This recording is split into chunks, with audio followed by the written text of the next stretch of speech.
ئێمە بەڕاستی ئەمڕۆ ئەمانەوێ هەڵسەنگان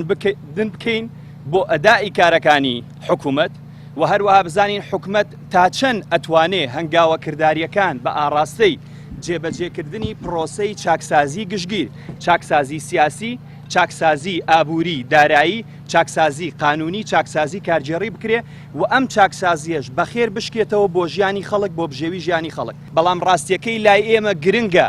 ئەم چاکسازیە و هەنگاوەکانی حکوومەت و بزانین توانای حکوومەت چەندە بۆ زاڵبوون بەسەر ئەو قەیرانە داراییە قوڵەی کە بڕشتی لە ژیانی خەڵک بڕیوە، پرسێکی زۆر گرنگە بەنسبەت ئێمەوە و چۆن لە کۆبوونەوەکانیشمان لەگەڵ بەڕێزان لە پارتی دیموکراتی کوردستان، بەڕێزان لە یەکێتی نیشتیمانی کە لە حکوومەتان و هەروەها بەڕێزان لە هێزە ئیسلامیەکانی جەختمان لەوە کردوتەوە بەرپرسیارەتی یەکێتی و پارتی گەورەترە لە حزبەکانی تر. ئێمە ئێستاش لامان پرسیارە وامانەی وەڵامی و پرسیارە وەربگرینەوە. بۆچی خەزێنەی حزبە دەسەڵاتدارەکان زۆری تایە خەزێنەی میلەت و باخەڵی میلەت و باخەڵی فەرمانبەران و موچەخۆران و بازاڕپەکی کەوتووە؟ پرسیارمان ئەوەیە بۆ کۆمپانیاکانی نزیک لە حزب پارەیان هەیە و ژیانیان باشە، خەڵک ژیانی باش نییە. ئێمە لە حکوومەتین چوینە حکوومەتەوە بۆی خزمەتی خەڵک بکەین. ئەمڕۆ گفتوگۆ لەسەرەوەکەین حکوومەت پێویستی لەسەرێتی ئەرکە لەسەرشانی کە خزمەتی خەڵک بکە کە بێکاری کەم کاتەوە و هەروەها هەوڵ بین لە ڕێگەی چاکسازیەکی گشتگیرەوە ئەو داخوازی و ئەو گلەی و گازندەی کە خەڵک هەیە کەمی کەینەوە